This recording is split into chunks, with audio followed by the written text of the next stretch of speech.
Hello po mga kababayan, si Dante Maravillas. So ngayon, day 14 ng impeachment trial ni Sara Duterte. Yung taga-COA po, yung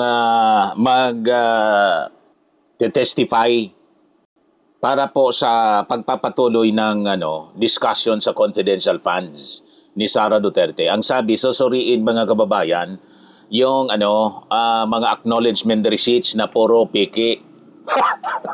Yung pirma. Ngayon, yung kaon-kaon mga kababayan na confidential funds documents, dumating na po sa Senado. Pakinggan, panoorin po ninyo ito. Ayan o. Dumating na po sa Senado. Karga-karga. Diba? Ready na. So, nagre-ready na rin siguro yung mga defense senators. Di ba? Nagre-ready na sila kung paano nila ipagtatanggol si Sara Duterte na patuloy na nadudurog po sa mga presentation ng mga ebidensya. Ngayon, yung mga cross-examination na ginagawa ng defense team na sinisigundahan ng mga defense senators, imbes na maisalba si Sara, lalong napahamak. Lalo na nadidiin mga kababayan si Sara Duterte. Kasi nga po, no joke, yung pagasta ng confidential funds ni Sara po ay talagang yung fund misuse. The fund misuse is real mga kababayan. Sabi nga dito sa editorial ng Philippine Daily Inquirer, yung paglustay, nangyari talaga. No joke. It is about time confidential funds for civilian agencies are abolished, sabi po nila, as they provide another cash cow for corruption. And one disincentive to giving civilian agencies massive secret funds is the lack of accountability. Indeed, under what regime is the head of the agency not accountable for the use of public funds? Hundreds of millions at that? What a joke!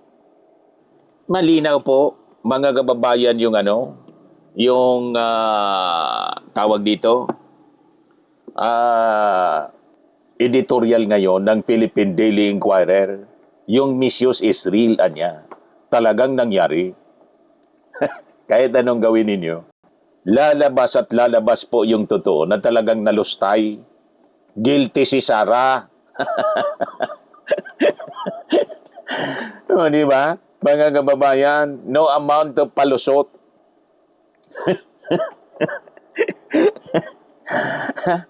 Yan po ang malinaw dyan mga kababayan.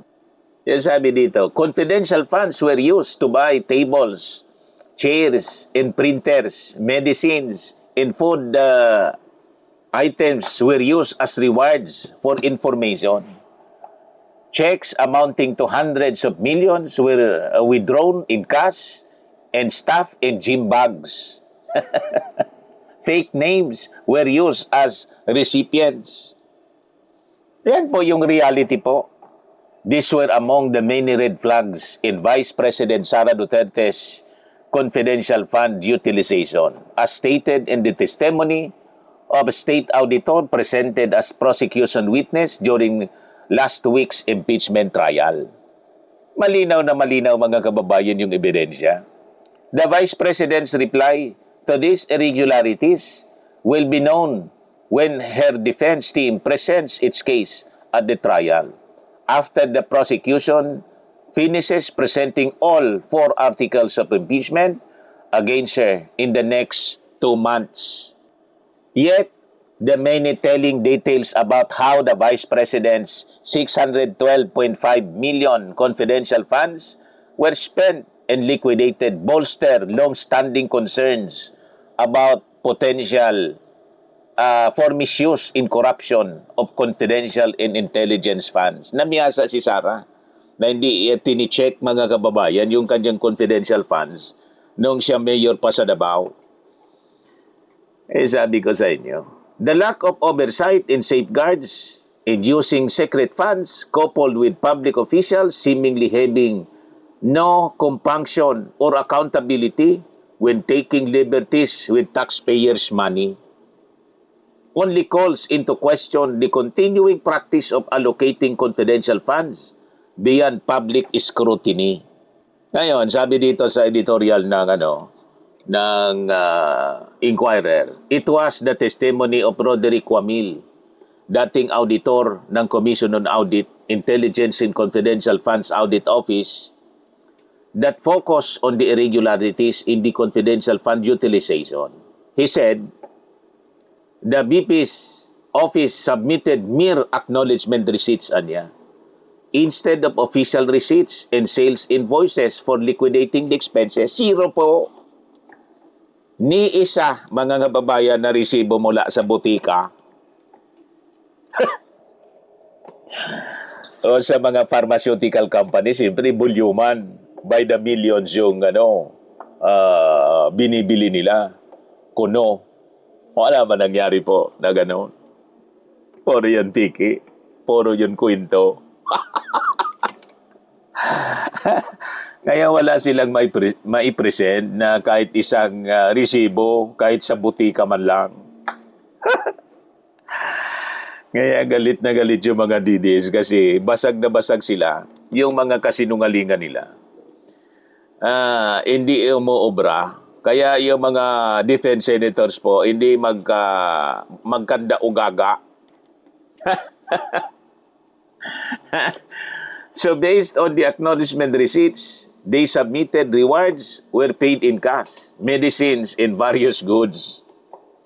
However, none of those reward payments had any supporting document attached showing the success of the information gathering or surveillance activity conducted on the basis of the information provided by the informer. Wala man lang po na paliwanag ano nangyari doon sa information na binili. Bayad yung mga medisina and various goods. Yung iba pera. Ano yung pakinabang? Wala. Yun ang sabi ni Wamil, yung state auditor. He said failure to liquidate the funds constitute prima facie evidence that the funds were for the BP's personal and private use. Yung ganun ganong sistema ng paggasta, nagpapakita ito na may ebidensya talaga na hindi napunta sa tama, kundi binulsa. Personal yung gamit. Yan ang sabi dito. Were used for BP's personal and private use. Madaling sabi, binulsa. Ano kayo ngayon? Binulsa man talaga po. Kaya wag kayo magtaka kung bakit si Sara kaya niyang mamasyal sa buong mundo. Di ba? Kayang-kaya niya. Kahit isang taon pa siguro. Kayang-kaya niya. So sabi dito mga kababayan sa editorial ng Inquirer, Private Prosecution Lawyer Lorna Capunan presented obviously fictitious names as recipients of the confidential funds. Andy Lim. Yung mga pangalan, Andy Lim, Alejandro Piquit, Maiko Harina, Nova Santos, and Patty Ting.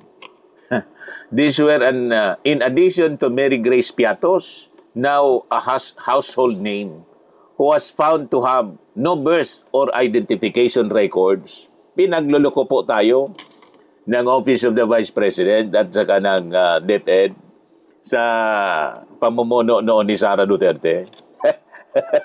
Malinaw na panluloko po ito. So sabi dito po sa editorial ng Inquirer, one loophole in the much touted Joint Circular number 2015-01, which provides guidelines in the use of CIF, is its silence on the use of aliases. in the liquidation documents, Wamil said under the joint circular anya, aliases are neither prohibited nor allowed. Silencio, walang ganon sinasabi. Mga kababayan sa circular. This is a gray area anya that can be exploited to flout accounting rules as shown in the BP's case. Yan dapat dito may batas na ipasa. 'Di ba? Bawal ang ganon, mga kababayan. The joint circular specifies expenses where confidential funds can be used. Ganon ang dapat. But the agency has wide latitude and total secrecy in spending the money. COA's post-audit mandate does not help identify red flags before the funds are used. Only after the funds were utilized could the COA come in and issue an audit observation memo asking the agency to comply with proper liquidation requirements or a disallowance if the agency fails to do so. Kaya disallowed po. Napakaraming milyon-milyon po yung dinisallow. Kaya dapat ito ibalik ni Sara Duterte. Dinisallow po eh. So sabi dito, this brings us to the fundamental issue of why civilian agencies such as the Office of the Vice President should receive confidential funds when national security is not part of their mandate. Correct. Unlike intelligence funds, which are clearly for information gathering by